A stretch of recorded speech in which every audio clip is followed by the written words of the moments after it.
Welcome back, guys. As you can tell, we are not in the studio today, nor are we at the campsite. Today, we're at what we call Bugout Location 1. I wanted to show you the setup of our Bugout location roughly. We're not going to go into a ton of detail because there's some things only certain people should know. Am I right? So, I'm going to show you workshops that we have. This is one of the living structures that we have behind us. So stay tuned, guys. I'm going to take you on a little bit of an adventure on things you might not think about you need to have set up at your Bugout location. Stay tuned.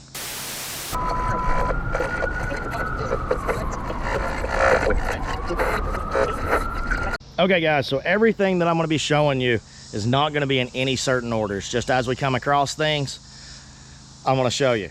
So one of the things that we have up here is an outdoor cooking area and sitting area. The reason why is you need as much structure as you can if there is a collapse or zombie apocalypse.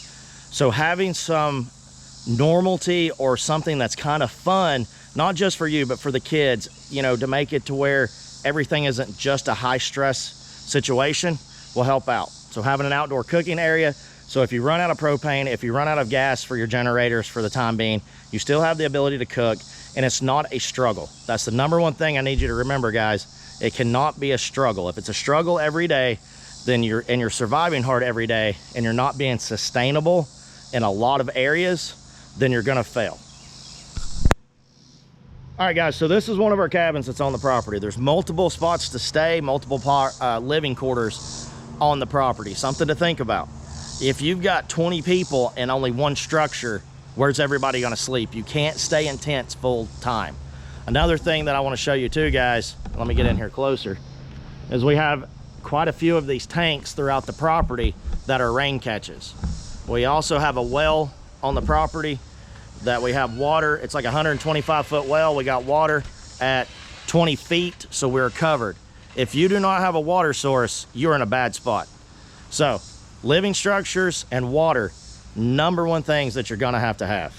One of the main things that a lot of people don't think about is sanitation. So right here is our shower house. We have propane heater that runs our hot water. We have solar panel that'll run it. We have tons of propane tanks that are full. Plus we have backup water or heating sources for the water.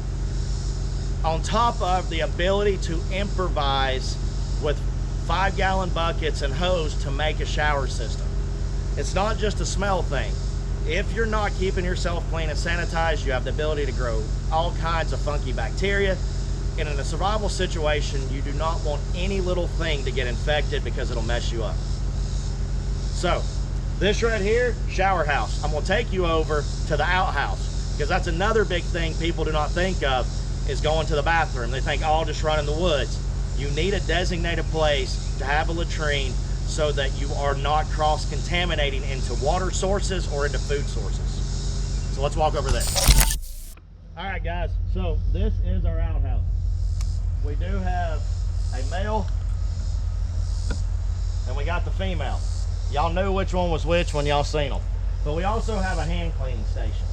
Again, sanitation, keeping yourself clean, keeping your hands clean is a I'm not gonna stress that more than anything in a survival situation. If you're not able to keep wounds clean, keep your hands sanitized in some way, especially if you're dealing with raw meat or even cleaning yourself, you're gonna transmit that to everyone in the camp and you can make everyone sick. You've gotta keep everybody in mind whenever this happens. This isn't just you, it's the group.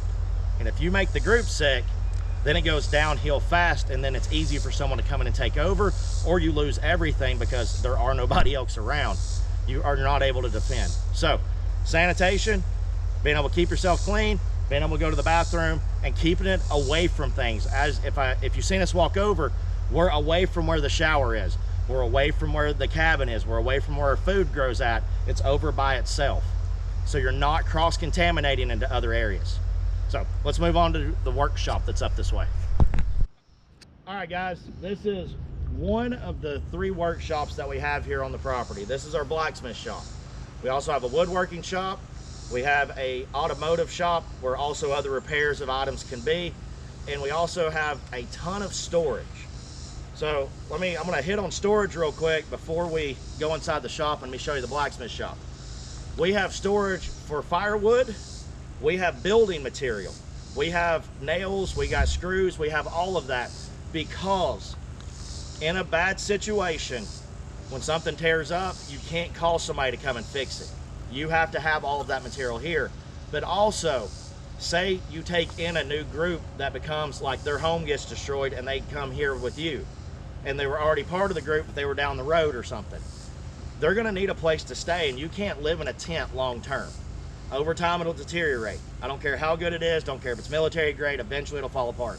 So if you have to build a small, tiny home or structure for them to live in, you need that material, so you're not having to cut trees and season them and do all these things. Have this stuff set up beforehand.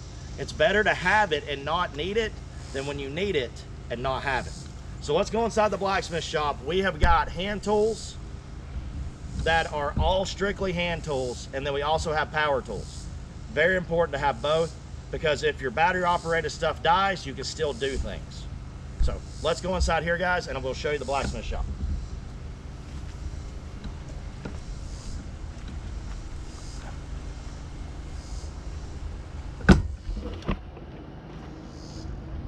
All right, one very important thing. We do run on solar and generator here, but we also have the ability to run on oil lamps. So we have a lot of different light sources. Now, just wanted to show that as something extra to think of, but as you can see, we have our power tools, but we also have hand tools. We've got different blacksmith, our forges, anvils, treadle hammer, table saws. We also have a hand crank drill press for when the power does go out. We have a coal forge right outside the door. So this is just a good sized shop to be able to do all kinds of work in, because you have to be able to make things. Again, the grid's down, the hardware store could have already been raided, could have already been messed up.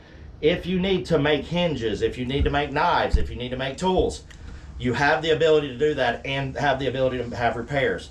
Do you need an extensive shop like this? No. But keep in the back of your mind, you're gonna need to be able to repair things. So having that knowledge, we have knife making materials and tool making materials right here. So you'll be able to forge out things. We have all kinds of, you name it, we have it, because we bring stuff up every week and we rotate. Same goes for food. Bring your food up, rotate the old out, bring the new in. But have places to store and have places where you can work on stuff. Now this is the blacksmith shop. We will show you the woodworking shop and show you also the repair shop for automotive and other items. In and out. Yeah. Check it out, guys. We also have a large supply of steel right here, so we're able to do projects. Again, I'd rather have it and not need it than when I need it, have to go try to get it off of a car or off of a, find it on the side of the road or anything. If I have to scavenge, things have gotten bad. I want to be able to scavenge for things that are extremely big and important, not trying to fix a shovel.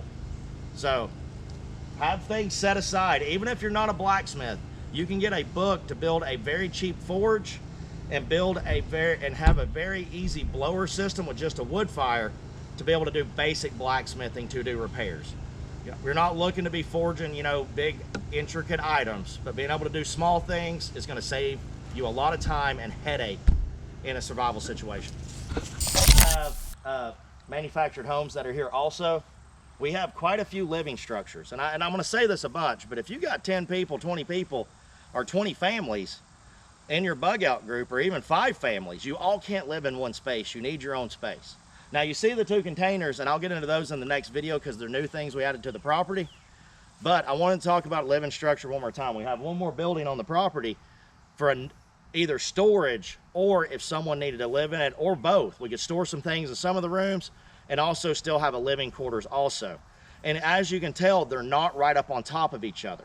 You don't want all of your living quarters right on top of each other. Have things spread out on the property so you have people watching in different places, so you don't have to worry about someone coming in or sneaking in a different area.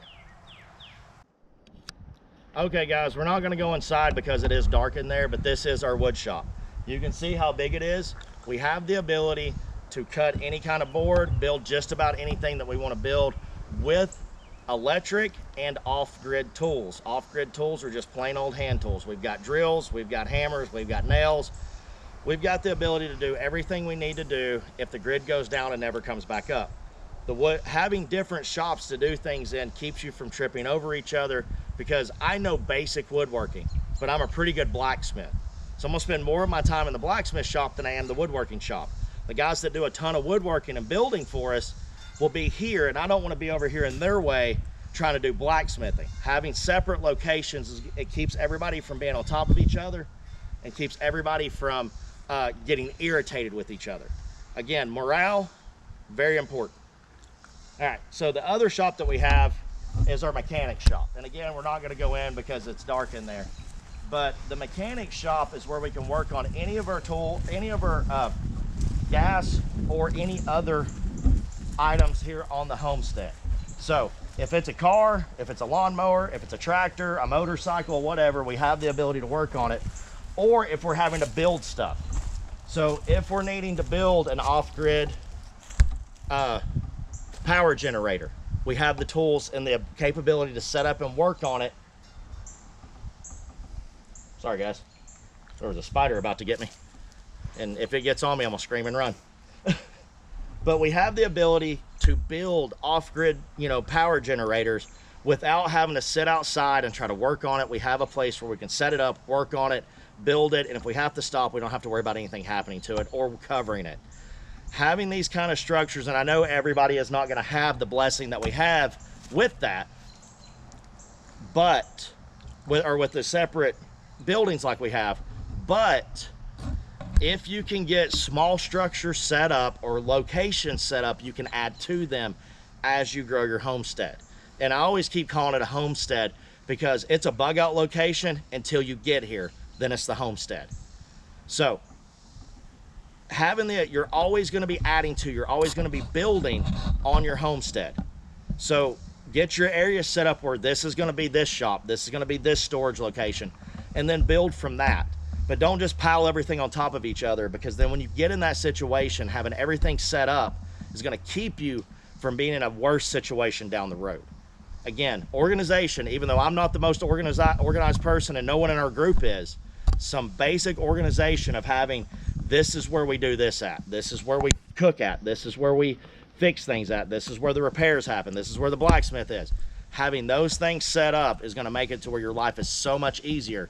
Even if you don't have the huge buildings or the physical structures yet, that's the spot where it needs to be at. And then you grow from that. All right, guys, one very important thing to talk about is if you have kids in your bug out group, they need a place to be able to go and play, and a safe place to go and play. They don't just need to be running around the whole property, things like that.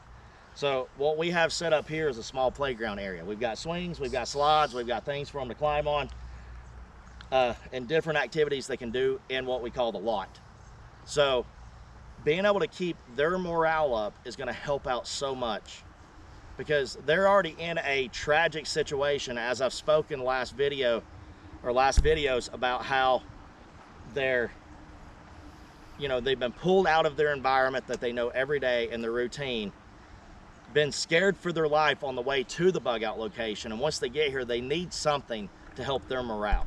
So being able to have the swings, have things, games they can play, anything like that, even if it's something small, you don't have all this, that's fine. A basketball hoop, footballs, baseballs, things that they can get out in the field and play in. Especially when things start calming down, but you're still in that off-grid situation and still in that bug out situation where you're not able to go back home, this is where you're now living. You need normal for them, and they need to be able to go and play. They need to be able to go and do things. So even having something basic as board games, or even just a simple tire swing, is going to help them, and just with their morale, to be able to build up. Now, one other thing that we have here is a swimming pool, and I'm talking about it in this one, but I'm also going to go into a little more detail in the next video in part 2 about the new stuff we've added. Swimming pool is super handy, not just for the morale for the kids. We can turn it into a fish pond. Now, if it's an off-grid situation, the power supply to that is not the most important thing to us. In the beginning, the kids can play in it. After a while, we're going to turn it into a fish pond. And I'm going to go a little bit more detail in it, but because you could see it, I wanted you to be able to know what we're going to do with it if something happens.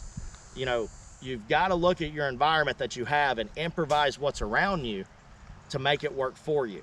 So we are close to a river.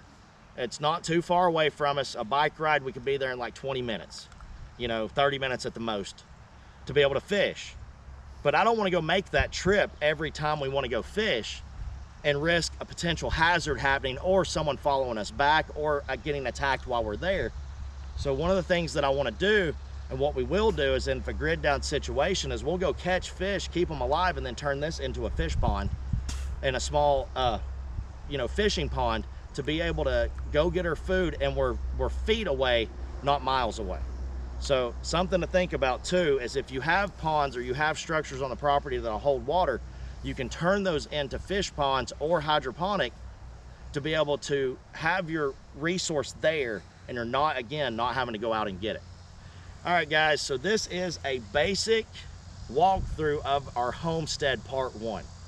We still have a ton of stuff here, things that we've upgraded that we'll show in part 2. But if you like what you're seeing, guys, we can go into a lot more detail. Shoot us some comments. Also, if you're looking for outdoor and survival gear, check us out in Ottawa, Tennessee at the Knife Shop and Survival Outpost, or check us out on Whatnot at Survival Outpost. Both places, we can hook you up with any kind of survival gear that you need. So guys, I pray that everybody stays safe, get outside, and have an adventure.